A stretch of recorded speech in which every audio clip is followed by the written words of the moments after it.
एक मराठा नितीश राणे मुर्दाबाद नितीश राणे मुर्दाबाद नितीश राणे मुर्दाबाद एक मराठा एक मराठा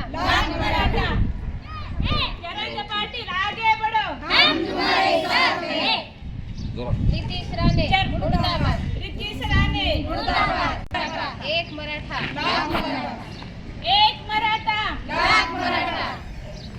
हम तुम्हारे साथ हैं जरांगे पाटील आगे बढ़ो, हम तुम्हारे साथ हैं देवेंद्र मुर्दाबाद अजित दादा बड़ो हम तुम्हारे साथ हैं हम तुम्हारे साथ हैं हम तुम्हारे आरक्षण न देणाऱ्याला बांगड्यांचा आहे आरक्षण न देणाऱ्याला बांगड्यांचा आहे आरक्षण न देणाऱ्याला बांगड्यांचा आहे नितीश राणे बांगड्यांचा आहे नितीश राणे बांगड्यांचा आहे देवेंद्र फडणवीसला बांगड्यांचा आहे सागरबाई ज्ञानदेव बचुटे ही बोलते गवळी वस्ती दमानी नगर मरे चौक. काय काय मागणी तुमच्या आज बांगड्या आमची मागणी अशी आहे की जरांगे पाटलाला सगळ्यांनी पाठिंबा दिलाच पाहिजे. आपल्या मुलाचं नुकसान झालेलं आहे ते आहे, पण आपल्या नातवाचं तर कल्याण झालं पाहिजे. नाही जर त्या असणाऱ्या नितेश राण्यानं नाही जर केलं तर चप्पलचा मार देऊ आणि त्याला कमरेत लाता घालून खाली पाडून तुडू आणि बांगड्या त्याला नेऊन आम्ही सगळ्या स्त्रिया त्याला त्याच्या हातामध्ये बांगड्या भरू. आम्हाला मराठ्याला नाही आरक्षण दिलं तर आमच्या असणाऱ्या मुलाबाळाचं नुकसान होत असेल तर त्याला घेऊन काय करायचं, त्याला आपण लाता घालून तुडवून खाली पाडू.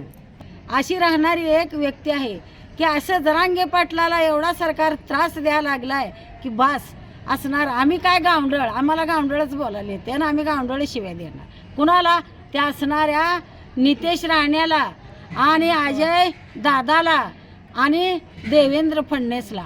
या तुम्ही या आणि आम्ही आम्हाला तर तुम्ही नाही आरक्षण दिलं तर तुम्हाला आम्ही बांगड्या घालायला तयार हातामध्ये घेऊन आहो असं असणार. आणि तुम्ही जर नाही दिलं तुम्हाला कमरेमध्ये आम्ही बायाच येऊन आमच्या नातवासाठी तुम्हाला कमरेमध्ये येऊन लाता घालताव असणार आणि चप्पलचा हार तुमच्या गळ्यामध्ये आम्ही स्त्रियाच अडकावतो. असं एवढं माझं भाषण तुम्ही ऐकून घ्या. गरज काय आरक्षणाची गरज काय आहे म्हणजे आमच्या मुलाबाळाचं वाटूळ झालेलं आहे ते आहे, पण आमच्या नातवाचं तर कल्याण झालं पाहिजे ही आमची अपेक्षा आहे. हे जर नाही ऐकलं तर तुम्ही जिथं असेल तिथं हा बांगडीचा आहेर तुम्हाला दिलेला आहे आणि तुम्ही आता ह्यात जर नाही आरक्षण दिलं, त्यांनी बंदिस्त केलेलं आहे. पोलीस बंदोबस्तामध्ये मुंबईला जाऊ देत नाहीत, आरक्षण मुंबईला जाऊ देना झालेले आहेत. आणि जरांगे पाटलाचं जर नाही झालं तर तुम्हाला असणाऱ्या स्त्रियाच सगळ्या असणाऱ्या मिळून महाराष्ट्रातल्या तुम्हाला येऊन ज्या गादीवर तुम्ही बसलेला आहे त्या गादीवरनं वडून तुम्हाला लाता घालतील, तुमची कंबर मोडतील. हे तुम्ही लक्षात धरा.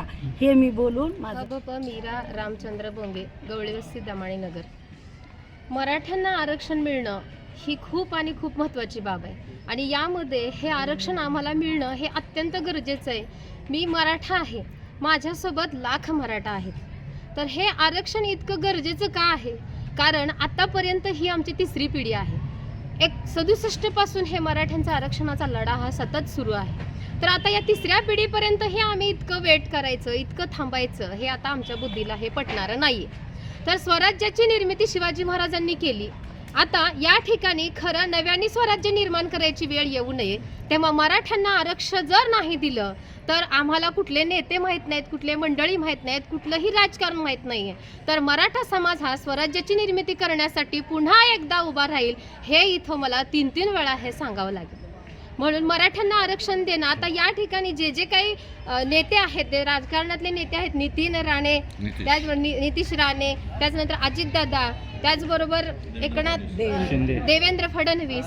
तर हे सगळे मराठा असून सुद्धा मराठ्यांची बाजू घ्यायला नाकारतायत. याचं विशेष किंवा याचं जे गुपित आहे हे अजून समाजाला कसं कळत नाहीये.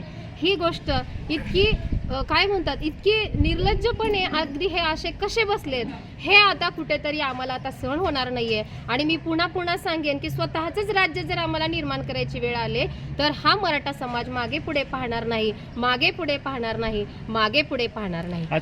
म्हणण्याप्रमाणे जर आम्हाला आरक्षण दिलं गेलं नाही तर प्रत्यक्ष माझ्या माता भगिनी, सगळ्या माझ्या मराठा समाजाच्या लाखो भगिनी ह्या प्रत्यक्षरित्या या राजकारणी लोकांना हातामध्ये बांगड्या भरल्याशिवाय, बांगड्या घातल्याशिवाय त्या राहणार नाहीत, असं मी पुन्हा एकदा सांगेन. जरांगे यांना जर पाठिंबा नाही दिला आणि हे जर नेते मंडळी जर ज्याप्रमाणे एखादा हत्ती त्या ठिकाणी जात असेल आणि बाकीची जी कुत्री भुकतायत ना, तर त्या मला राजकारणी नेत्यांना असं सांगायचंय की ही जी भुंकणं आहे ना ते तुमचं आता बंद करा.